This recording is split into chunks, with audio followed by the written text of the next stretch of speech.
recursos disponíveis. Acho que essa é a chave para a gente começar a conversa agora com Leandro Couto, que é analista de planejamento e orçamento, pesquisador também do IPEA. Leandro, bom dia, que bom ter você aqui conosco hoje, meu caro Leandro. Eu juntei ali o dado sobre a poupança, né, que é bastante expressivo, falando de consumo de riqueza das famílias brasileiras, e a fala da Simone Tebet, que está exatamente responsável pela condução e a gestão do orçamento. Você é especialista nisso, já até vou te perguntar sobre o livro que vocês lançaram no passado, mas eu queria uma primeira leitura sua desses sinais que a economia está dando e que certamente ajudam a montar o cenário de qual a melhor gestão do orçamento federal. Bom dia, Thaís, bom dia, telespectadores, é um prazer estar aqui, muito obrigado pelo convite.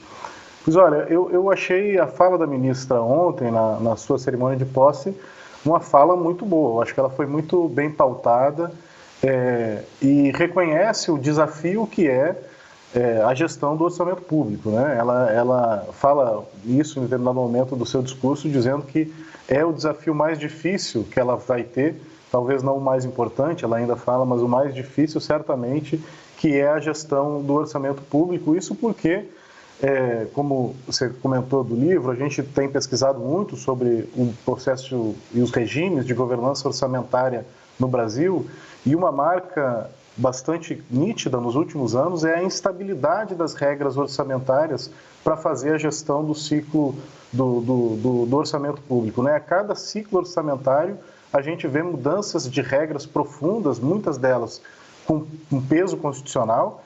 É o que a gente acabou de ver, por exemplo, com a PEC da transição, né? Uma nova mudança nas regras orçamentárias para fazer caber no orçamento toda, não apenas as promessas que vinham sendo feitas na campanha, mas também uma mudança necessária para garantir espaço no orçamento para finalizar o governo, né, do ano passado. A gente teve uma proposta orçamentária para 2023, Thaís, muito aquém das necessidades de financiamento de várias políticas públicas, né? E o governo precisou dar um jeito nisso.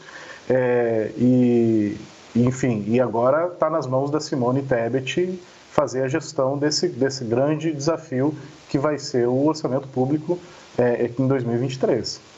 Leandro, você fez um levantamento aqui exclusivo para o Money. Eu vou dividir a tela com você e com quem está conosco, porque a ideia era exatamente entender o que você acabou de dizer, né? O orçamento previsto para programas sociais e programas importantes como Farmácia Popular, por exemplo, o próprio Bolsa Família, né? Auxílio Brasil, que agora vai chamar Bolsa Família, e a gente preparou então aqui os números que você fez esse levantamento. Eu vou passar a bola para você, porque melhor você do que eu explicar exatamente como entender essa distribuição do orçamento para programas sociais. Você deu destaque para Auxílio Brasil, pode jogar acho que na tela, gente, isso. Você deu destaque para Auxílio Brasil, para a Farmácia Popular e para outros programas que englobam várias medidas de proteção social. Leandro. Pois então eu vou começar com justamente esse de proteção social, que os números na tela são números agregados e não revelam o que de fato pode estar acontecendo, né? Esse programa de proteção social, ele é um programa bastante grande que engloba várias ações, mas as grandes prejudicadas, Thaís, nessa proposta orçamentária que o governo Bolsonaro tinha encaminhado o ano passado, obviamente, eram as despesas discricionárias, né? Então a gente tem, por exemplo, dentro dessa grande guarda-chuva de proteção social, ações, por exemplo, que financiam assistência social básica, né, como os CRAS, ou aquelas ações para proteção especial, né, da assistência social, os CREAS, os serviços de acolhimento. Esses serviços de acolhimento, proteção especial da assistência social,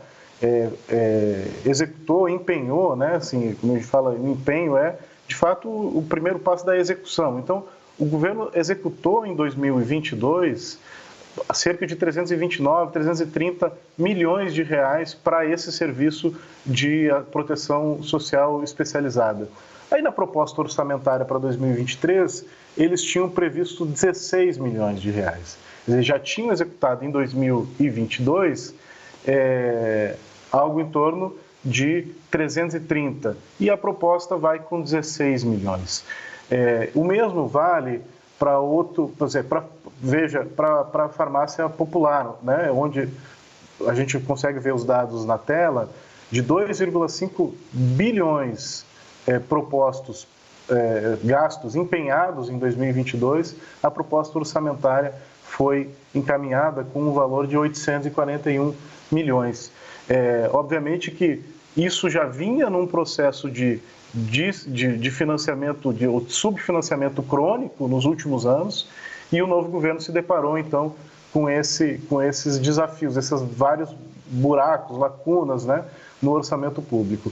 E aí, dialogando com o que você estava falando agora há pouco, o Auxílio Brasil, né? O Auxílio Brasil, o ano passado, gastou, então, 113 bilhões, mas a gente tem que entender que os novos valores de R$600 foram estabelecidos ao longo do ano. Ele não passou todo o ano executando esse programa nesse valor. Então, a previsão para 2023 deveria ser muito maior. Sim. E estava com um valor menor do que o que tinha sido previsto, o que tinha sido efetivamente gasto em 2022, né? Sim. Agora... E daí a necessidade que o governo teve de alterar esses dados e fazer a PEC da transição. Veja que eles falavam, né, e eu acho que com razão, de que não era uma PEC apenas para fazer cumprir as promessas do governo que estava entrando, mas para sanar esses problemas do orçamento que o governo anterior tinha deixado. Leandro, eu quero aproveitar aqui a oportunidade ainda com você. Você participou da organização de um livro que foi lançado agora há pouco tempo pelo IPEA sobre governança orçamentária, que, aliás, talvez seja o nó mais atado do país hoje, ainda mais se a gente levar em consideração a instituição do orçamento secreto, que foi derrubada pelo Supremo Tribunal Federal, mas segue como um mecanismo de controle do orçamento, mesmo que tenha outro nome. O que sabemos é que o Congresso Nacional vai continuar e vai manter um poder sobre a distribuição desse dinheiro. Qual é a sua perspectiva para Simone Tebet conseguir realmente avançar alguma coisa numa reforma do orçamento do Brasil? Pois é, Thaís, assim, de fato o que a gente tem visto nos últimos anos nessa temática da governança orçamentária, além dessa instabilidade que eu comentava no início, é o avanço do poder legislativo sobre o orçamento público. O poder legislativo tem hoje uma influência nas decisões alocativas muito maior do que se tinha no passado, o que nos permite dizer nessa pesquisa, falar num semipresidencialismo orçamentário. A Simone, de fato, vai ter um grande desafio, mas eu acho que aí trago outro elemento do discurso dela ontem, que foi o enaltecimento da política, né? Ela se coloca, ela cita os ministros do MDB, ela cita, como você falou, as divergências e busca essa postura conciliadora, porque ela vai ter que negociar muito com o Congresso esses processos de reforma do orçamento, né? Eu só quero destacar 2 pontos da fala dela, para além disso, né? Um que é o planejamento. Em todo momento ela fortaleceu o planejamento, citou o plano plurianual, a necessidade do orçamento obedecer, então, as indicações do orçamento. E outro ponto, Thaís, para finalizar, a avaliação de políticas públicas foi outra coisa que ela reforçou muito.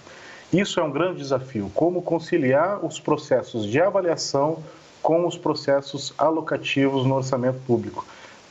Aí está um grande ponto que ela pode avançar muito, e eu acho que ela foi muito bem pautada, fez um discurso muito bom ontem, mostrando que está atenta a essas questões.